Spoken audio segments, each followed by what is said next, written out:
Graça e paz, igreja. Uma satisfação novamente. Vamos para mais uma aula da nossa Escola Bíblica Dominical. Nesse trimestre falando da vida de Davi, erros e acertos desse grande rei, desse grande personagem do Antigo Testamento, desse grande homem de Deus. E nossa aula hoje é a aula de número 11. E vamos falar sobre o quê? Qual é o tema de hoje? Davi e a restauração do culto a Jeová. Aula número 11. Senhor Deus, querido Pai, te damos graças, Senhor, porque o Senhor nos deu Davi como exemplo. Davi é chamado de homem segundo o seu coração. Pai, então queremos aprender com ele, temos aprendido com seus acertos, também com seus erros, e queremos aprender, Senhor, o que significa a restauração do culto a Ti, Senhor. Nos ajuda, Senhor, a termos um coração segundo o Teu servo, que foi um homem que foi encontrado como adorador. A Tua palavra diz que o Senhor procura os adoradores, e Davi foi achado por Ti também como adorador. Um adorador, uma pessoa que se voltava para o Senhor com toda força, com todo o seu empenho, com todo o seu coração. Assim queremos aprender com Davi. Nos ensina em nome de Jesus. Amém. Então vamos lá, queridos. Davi e a restauração do culto a Jeová. Nosso texto áureo está lá em 1 Crônicas, capítulo 16, verso 29, que diz o seguinte: Deem ao Senhor a glória devido ao seu nome, tragam ofertas e entrem nos seus átrios, adorem o Senhor na beleza da sua santidade. Isso aqui é um salmo de Davi e ele nos ensina aqui o seguinte: adorar o Senhor na beleza da sua santidade, porque ele é merecedor do nosso louvor, da nossa adoração. A verdade prática diz: a essência do verdadeiro culto a Deus é a adoração. Portanto, ele procura adoradores que o adorem em espírito e em verdade. Se Deus procura, eu quero ser achado. E você? Então vamos ver aqui o que Davi fez e vamos aprender com Davi. A nossa leitura bíblica está lá em 1 Coríntios capítulo 16. Como dissemos, é um salmo de Davi. Apesar de não estar no livro de Crônicas, 1 Crônicas, é um salmo. Esse salmo depois ele aparece novamente lá no livro dos Salmos e compõe o Salmo 96, o Salmo 105 e o Salmo 106. Aqui o Salmo ele vai do verso 8 ao verso 36, mas nós vamos ler o Salmo do verso 8 até o 14 apenas. No verso 7 diz o seguinte: Foi naquele dia que Davi encarregou pela primeira vez Asaf e seus irmãos de celebrarem com hinos o Senhor. Asaf era um levita, um cantor. No Antigo Testamento, aliás, deixa eu fazer uma observação aqui. No Antigo Testamento, quando a gente falava em levita, era alguém que era descendente da tribo de Levi. Então, um levita ele podia fazer várias coisas, de acordo com a família dele, com o serviço que tinha sido dado a ele. Então, ele podia ser um sacerdote, ele poderia ser um cantor, ele poderia ser uma pessoa que desmontava e montava o tabernáculo, e tinha várias funções para os levitas. Hoje, a gente quando fala em levita, pensa em quê? Pensa em alguém que ministra o louvor na igreja. Mas levita, na verdade, é todo aquele que está a serviço do Senhor e que presta culto. Nós vamos ver que, portanto, hoje, levita não é somente quem canta na igreja, queridos. Levita é todos aqueles que se disponibilizam a servir o Senhor, porque Deus nos fez sacerdotes, tá bem? Por Cristo, Deus nos fez sacerdotes.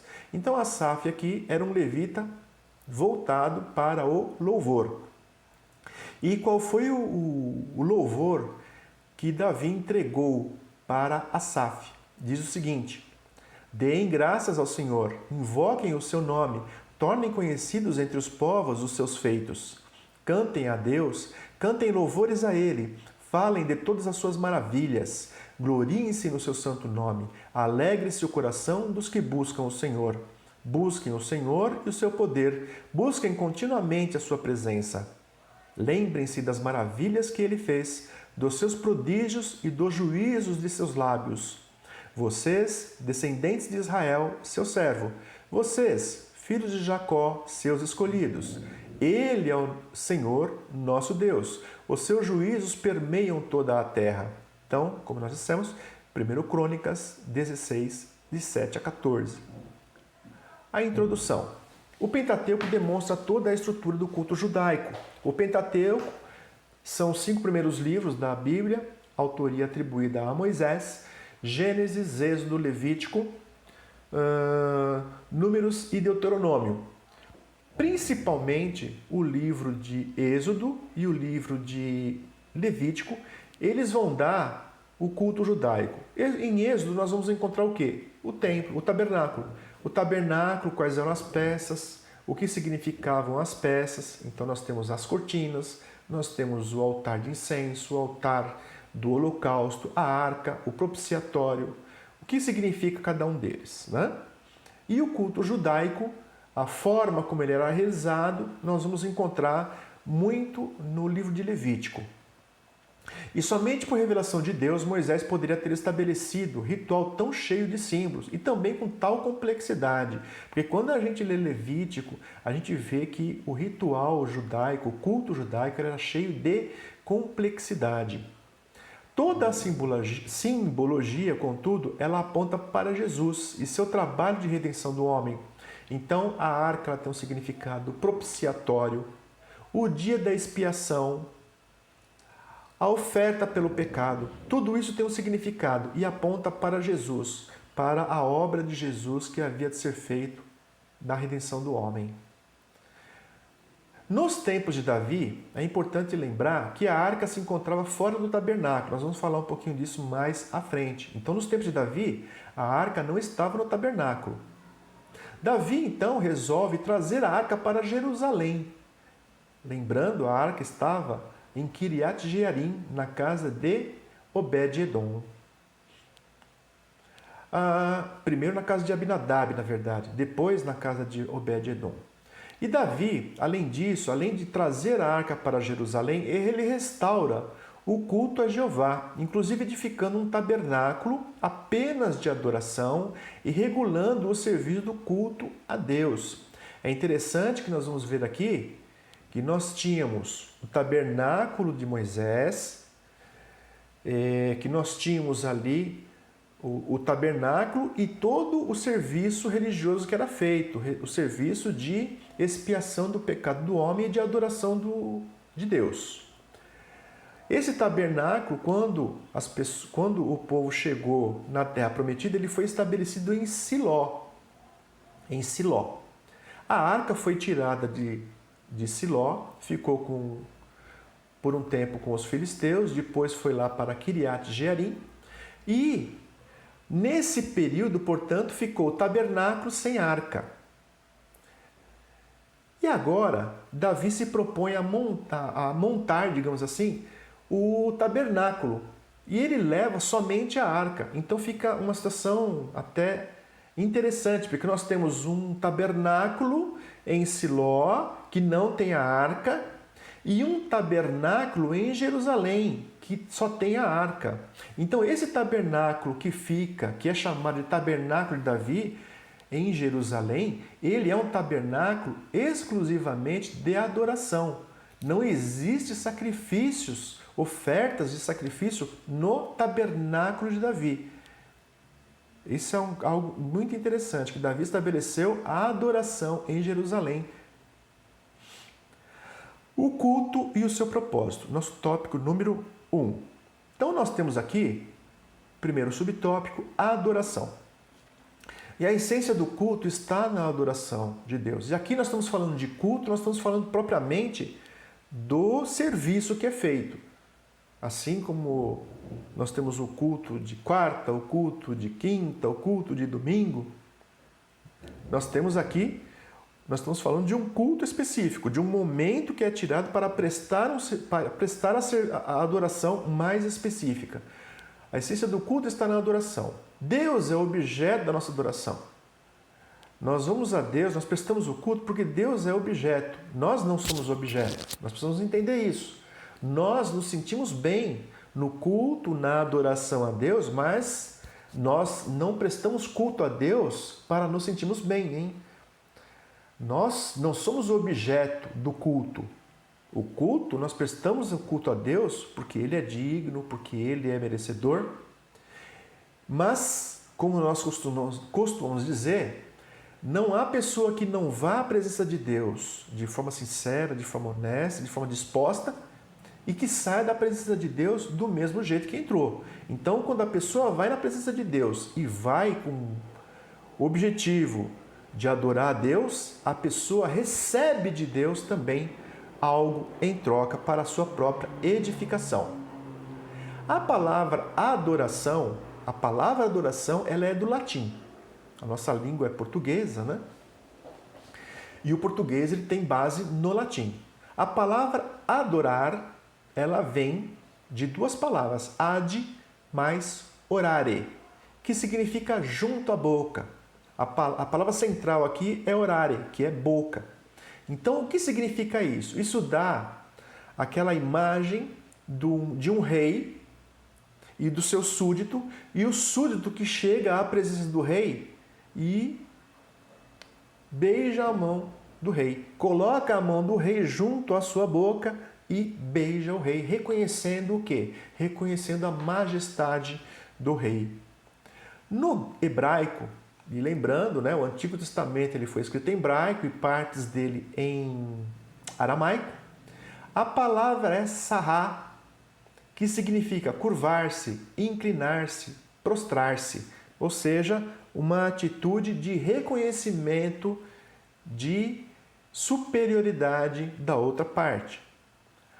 E no grego, a palavra é proskineo, que significa prostrar-se em homenagem. E aqui eu vou até falar qual é a origem da palavra no grego, proskineo. E não se sinta ofendido, tá? Com o significado da palavra. A palavra proskineo, ela vem de pros mais kineo. Pros significa antes, estar diante, estar na frente, à frente de algo. E kineo? Kineo vem de cão, de cachorro, isso mesmo. Então, aqui, lá no original, lá quando a língua grega estava se formando, o que ficava de imagem? De um cachorro que chegava diante do seu dono e começava a lambê-lo com carinho, com amor. Né? Tanta gente hoje cria cachorro em casa, não é verdade? Em apartamento, em casa. E o cachorro às vezes vem, chega no dono, dá aquela lambida, aquele carinho, né? Essa é a imagem que originou o prostrar-se diante de quem tem majestade. Por isso que eu falei, não fique incomodado, tá, Cris? Aqui nós não estamos nos comparando com um cachorro, é que a palavra ela tem essa origem, tá bem? E vamos ver os textos bíblicos que nós citamos. Todos os anos, esse homem ia da sua cidade para adorar e sacrificar ao Senhor dos Exércitos em Siló. Está aqui falando de Eucana, que foi pai de Samuel. Todos os anos, ele e suas esposas, seus filhos, eles iam para Siló. Lembrem que eu falei que que o tabernáculo estava em Siló? Eles iam para Siló para adorar e sacrificar ao Senhor dos Exércitos. E em João, capítulo 4, verso 23, diz: Mas vem a hora, e já chegou, em que os verdadeiros adoradores adorarão o Pai em espírito e em verdade, porque são esses que o Pai procura para seus adoradores. Adorarão, ou seja, se prostrarão, reconhecerão a sua majestade. Se inclinarão numa atitude de reverência. A adoração ainda, vamos lá. A arca, lembrando, a arca estava fora do tabernáculo, queridos, já tinha mais de 60 anos. Porque lá em 1 Samuel, capítulo 7, verso 2, diz que a arca havia sido tomada, né? Foi tirada de Siló, numa batalha, foi tirada de Siló, foi lá para os filisteus não ficaram com a arca, ela acabou ficando lá na casa de Abinadab, em Kiriat Jearim.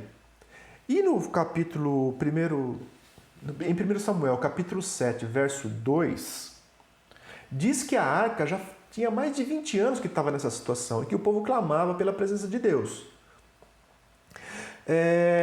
Então nós temos 20 anos aqui. Depois nós temos mais 40 anos do reinado de Saul, porque esse capítulo 7 é antes da consagração de Saul. E depois temos que Davi, ele foi rei, mas antes de ser rei em Jerusalém, ele havia sido rei por 7 anos em Hebrom. Então ele foi rei 7 anos em Hebrom e depois foi para Jerusalém. E é em Jerusalém que Davi fala assim, eu tenho que trazer a arca para Jerusalém.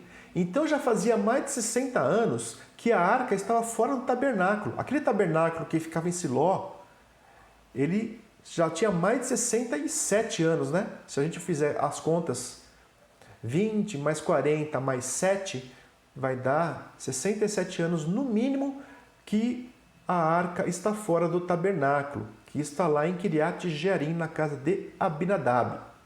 Então, Davi, ele se propõe a tirar a arca. Lembrem-se que ele tirou a arca da casa de Abinadab. No meio do caminho deu um problema. Uzá foi consumido ali pela ira do Senhor. Então, essa arca é colocada na casa de Obed-Edom. Então, Davi, o que ele faz? Ele pega a arca, ele leva a arca. Depois que ele aprende como que se deve tratar a arca do Senhor, ele resolve, ele tira a arca de Deus lá da casa de Obed-Edom e leva para Jerusalém.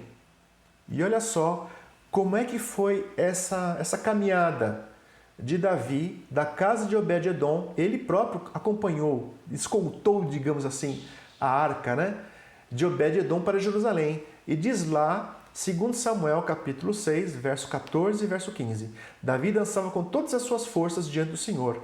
Ele estava cingido de uma estola sacerdotal de linho. Assim, Davi, com todo o Israel, levou a arca do Senhor com júbilo e ao som de trombetas. Então, queridos, atitude de adorador. Ele dançava com todas as forças diante do Senhor. Tá bem? E foi assim com essa atitude que ele levou a arca para Jerusalém. Comunhão. A comunhão é outro elemento para o verdadeiro culto. Não há possibilidade de haver culto a Deus se não houver comunhão. Comunhão com Deus. Então, queridos, adoração é comunhão. Eu tenho que comungar com Deus, eu tenho que participar da comunhão com Deus. E aqui, um alerta, queridos, hoje está tão comum, infelizmente, durante o culto, esqueça Instagram, esqueça Facebook, esqueça WhatsApp, esqueça qualquer outras mídias, qualquer coisa que te afaste da presença de Deus. Você tem que ter, durante o culto, comunhão com Deus. As pessoas hoje estão habituadas a levar o celular e muitas delas usam o celular porque tem a Bíblia lá. Algumas pessoas nem levam mais a Bíblia física. Algumas pessoas levam apenas o celular. Só que às vezes, entre manusear a Bíblia que está no celular, também às vezes vai para o Instagram, também vai para o Facebook, também vai para o WhatsApp. Isso não é ter comunhão com o nosso Deus. Isso é distrair, isso é voltar a nossa atenção para outras coisas. Então, quando a gente estiver cultuando a Deus, quando a gente estiver praticando uma obra devocional, concentre-se naquilo que a gente está fazendo. Um alerta aí que fica para nós. Então, comunhão com Deus e também comunhão com os irmãos. Então, quando nós estamos comungando no culto, comunhão com os irmãos não significa que nós vamos ficar de bate-papo com o irmão do lado. Então, aqui são alguns alertas, tá bem? Nossa mente está em Cristo, mas estamos em comunhão porque estamos todos no mesmo propósito, como quando estamos reunidos na igreja, prestando culto a Deus. E olhe lá o que diz 2 Samuel, capítulo 6, 17 e 19. Levaram a arca do Senhor e a puseram no seu lugar, no meio da tenda que Davi tinha preparado para ela. Então Davi trouxe holocaustos e ofertas pacíficas diante do Senhor. Depois de trazer os holocaustos e as ofertas pacíficas, Davi abençoou o povo em nome do Senhor dos Exércitos e repartiu a todo o povo e a toda a multidão de Israel, tanto homens como mulheres, a cada um bolo de pão, um pedaço de carne e passas. Então todo o povo se retirou, cada um para a sua casa. Então parece muito aqueles episódios, né, de Jesus multiplicando os pães. Não quero que essas pessoas voltem para suas casas sem nada. Então aqui também Davi fez a mesma coisa. Davi levou a arca do Senhor para Jerusalém, abençoou e distribuiu o pão e despediu o povo. Então aqui está a comunhão com Deus e com o povo. E lembrando, hoje é dia de culto, né? É dia de Santa Ceia, estaremos também comungando, celebrando ao nosso Senhor. E Mateus 6, 14 e 15 diz: porque se perdoarem aos outros as ofensas deles, também o Pai de vocês que está no céu, perdoará vocês. Se, porém, não perdoarem aos outros as ofensas deles, também o Pai de vocês não perdoará as ofensas de vocês. Então, como é que eu posso comungar com Deus se eu não consigo comungar com o meu irmão que está do lado? Então, nós precisamos comungar com o irmão. Se há pecado, se há falta de perdão, resolvamos isso antes de comungar. Tópico 2. O culto e os utensílios. O altar do holocausto e do incenso. Apesar de nós estamos falando aqui sobre o altar de holocausto, lembre-se do que eu disse. Na verdade, o tabernáculo de Davi, ele não tinha altar de holocausto. O altar de holocausto ficava lá no tabernáculo de Siló. O altar de holocausto é o quê? É o lugar de sacrifícios para expiar o pecado. Significa que para entrar na presença de Deus, eu preciso o quê? Eu preciso tratar da minha situação com Deus e com os meus irmãos. Local de sacrifício para expiar o pecado. Na nova aliança, nós somos o sacrifício vivo. No altar do holocausto, um animal ele era sacrificado para quê? Para limpar aquela determinada pessoa do seu pecado.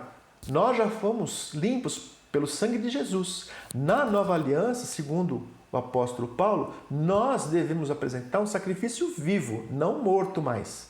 Nosso sacrifício é vivo, nosso culto é racional. O altar do incenso, o que ele significava? Porque nós tínhamos o altar de holocausto que ficava fora da tenda e o altar do incenso que ficava dentro da tenda. O altar do incenso, ele significa o quê? A oração e a intercessão dos santos, dos justos. Vamos ver isso? Diz lá, Romanos capítulo 12, verso 1, Paulo diz o seguinte: portanto, irmãos, pelas misericórdias de Deus, peço que ofereçam o seu corpo como sacrifício vivo, santo e agradável a Deus. Este é o culto racional de vocês. Lá em Salmo 141, 2. Suba à tua presença a minha oração como incenso, e seja o erguer de minhas mãos como oferenda vespertina. E em Apocalipse 5, verso 8, diz: e, quando ele pegou o livro, os 4 seres viventes e os 24 anciãos se prostraram diante do Cordeiro, tendo cada um deles uma harpa e taças de ouro cheias de incenso, que são as orações dos santos. Então as nossas orações, elas sobem como incenso, como aroma agradável diante de Deus, até o Senhor. A arca, portanto, era aquele objeto que foi levado por Davi, foi colocado lá em Jerusalém. Na arca eram guardados objetos sagrados. Porém, infelizmente, o povo havia transformado a arca em um amuleto. Nos tempos lá de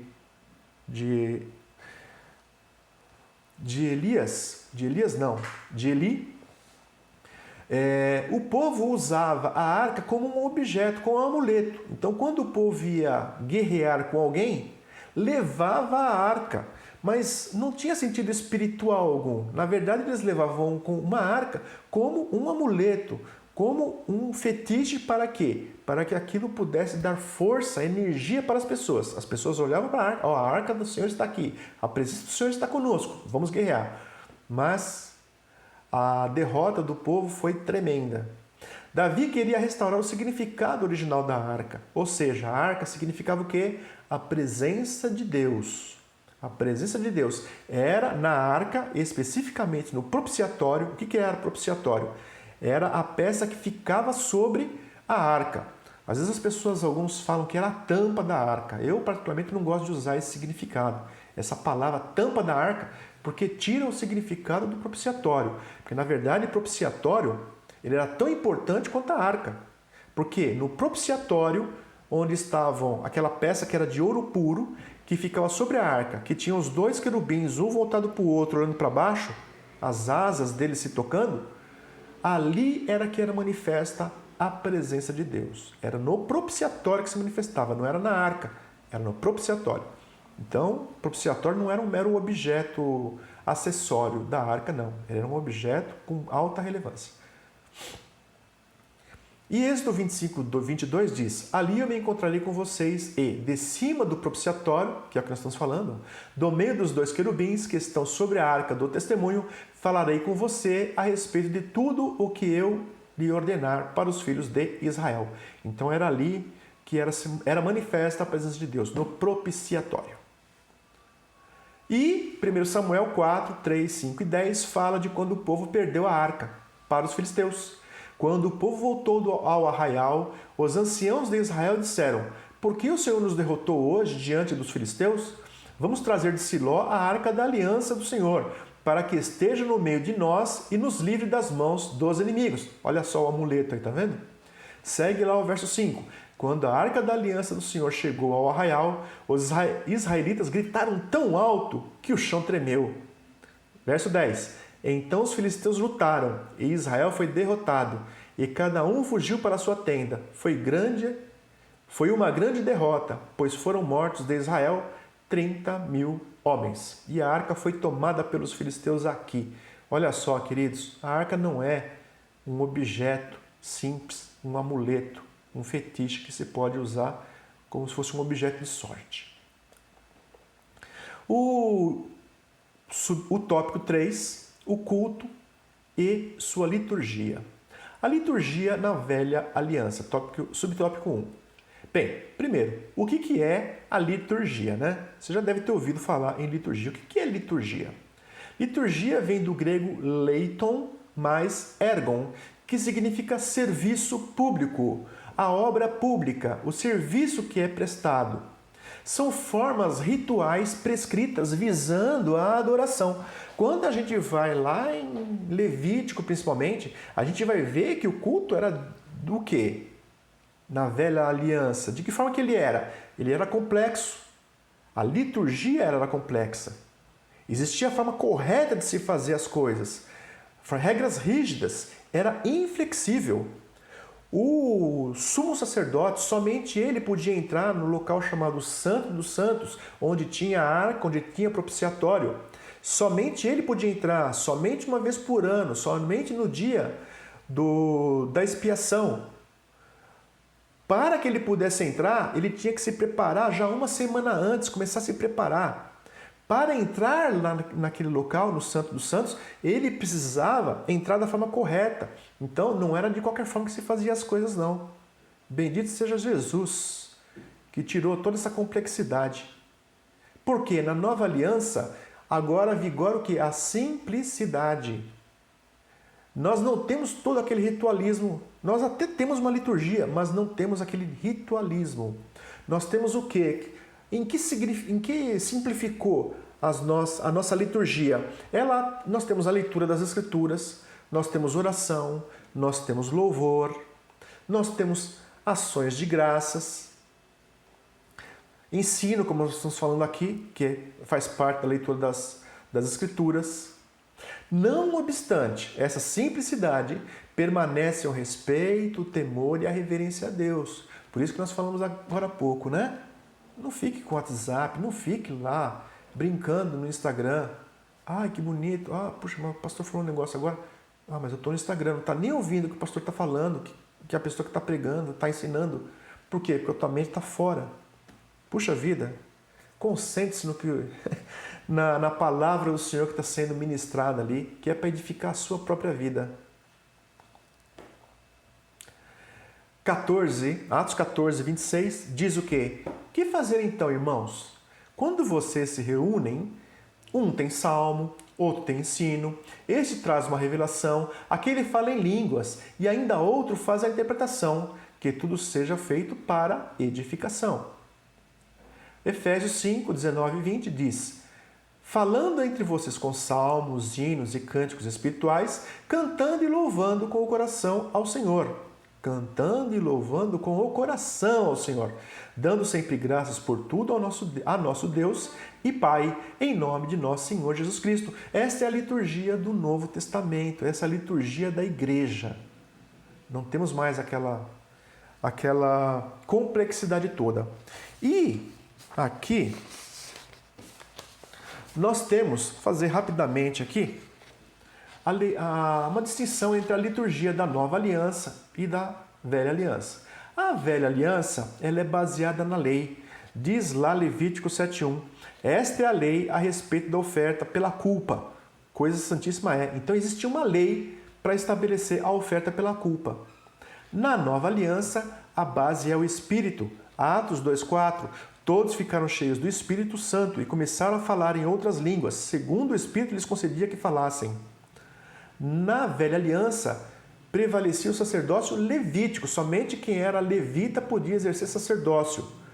Números capítulo 8, 5, 6. O Senhor disse a Moisés: separe os levitas do meio dos filhos de Israel e purifique-os.